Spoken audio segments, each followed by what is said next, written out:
on TV. I'm Ron Burgundy.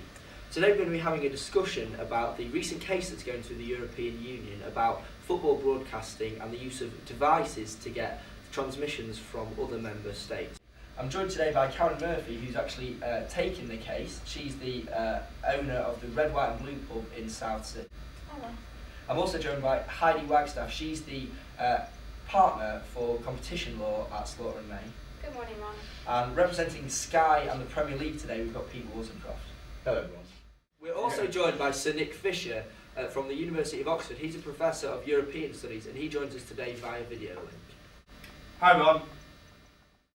Well, first of all, Karen, how does it feel like to have taken a giant like Sky and the Premier League to court and won? Well, Ron, whilst I'm extremely pleased my case has gone to the European Court of Justice, it hasn't yet been decided, so I haven't won as it stands at the moment. I'm extremely happy with the opinion that the Advocate General has delivered, as she seems to be in agreement with me that this is a restriction on competition and free movement of services in the European Union. I see. So Nick, can you just explain a little bit to us about what an Advocate General opinion is and the likelihood of it being followed by the courts? Well, Ron, an Advocate General's opinion is not actually directly binding on the European Court of Justice. It's the role of the Advocate General to propose to the court a potential legal solution before the case is actually decided. Although Karen hasn't actually won the case yet, she can be comforted by the fact that Attorney General's opinion are commonly followed by the Court of Justice. It is estimated that 70% of the time it's followed all the time.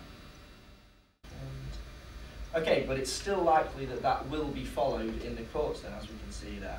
If it happens, Pete, what do you think this will mean for Sky in terms of exclusivity of rights and things? Right, the bidding process will remain the same, although competition from abroad is likely to be stiff, with member states offering cheaper packages for consumers as a result of the exclusivity agreement being undermined by Cocott's opinion.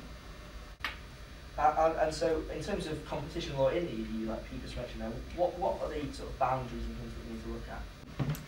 Well, Ron, under Article 101 of the Treaty on the Functioning of the European Union, it prohibits anti-competitive movements, such as directly or indirectly fixing purchase and selling prices. Now, the Premier League and Sky have an exclusivity agreement which allows Sky to match any bid from any third party when it comes up for renewal. Now, this could be seen as anti-competitive in EU law. I see. So, Karen, can you just briefly explain to us what the device is that you've got?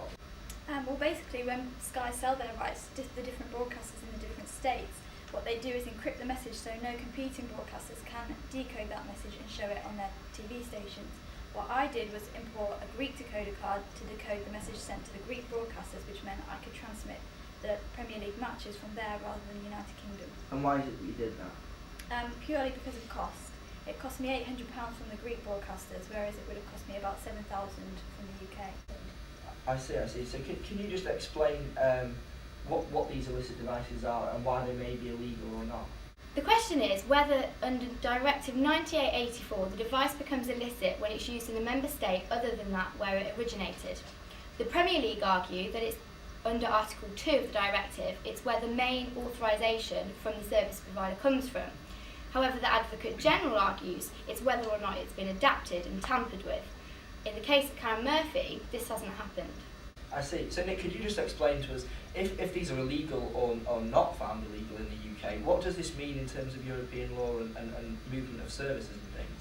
Well, free movement of services are covered within Article 56 of the TFEU, and this essentially means that the restrictions within the member states on providing services are prohibited. There are a few points of law that the Advocate General has raised around services. Julianne, who's actually a good friend of mine, stated the impairment of free movement to provide services particularly intensive as the rights in question not only rendered the exercise of freedom to provide services more difficult, but also the effect of partitioning the internal market into quite separate national markets. Freedom to provide services is one of the fundamental principles of the EU. A restriction on that freedom is warranted only if it pursues a legitimate objective compatible with the treaty and is justified by overriding reasons of public interest. So overall, Pete, what could this mean for the Premier League and Sky?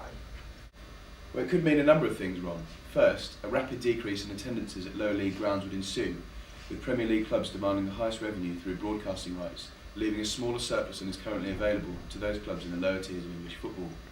Furthermore, with consumers able to purchase foreign decoder cards from other countries in the EU at cut prices, reflecting the decreased standards of coverage, The Premier League won't possess the financial clout present in its current format and won't therefore provide as much funding for the country's grassroots level sports, casting doubt over its ability to compete on the international arena and carry on England's fine sporting traditions. I'd just like to point out, Ron, that the argument there by Sky about falling attendance could be flawed, as if you look at the Bundesliga in Germany, all games can be seen on live, paid-for TV, and in fact attendances haven't fallen in the last year or so, they've actually been going up. So that argument could be slightly flawed. I see. And would the Premier League be the first to have to adapt its selling of broadcasting rights in the European market? Well, if you take the Dutch League, for example, instead of selling their rights exclusively to one broadcaster, they've branded their own television channel. The joint venture was established with 80% of the shares going to the ECV, the television programme, and the production company taking 20%. The major distinction is that the branded TV station is to just be distributed widely as possible and would not be exclusively tied to one or two particular broadcasters. I see, so there's lots of different opinions there and options that could happen if this decision goes through. Very interesting. Thank you very much for joining us.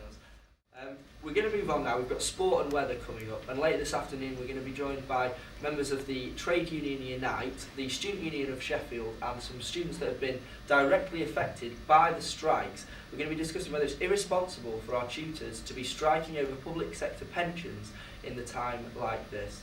Thank you very much. Goodbye. Stay classy, Sheffield. I'm Ron Burgundy.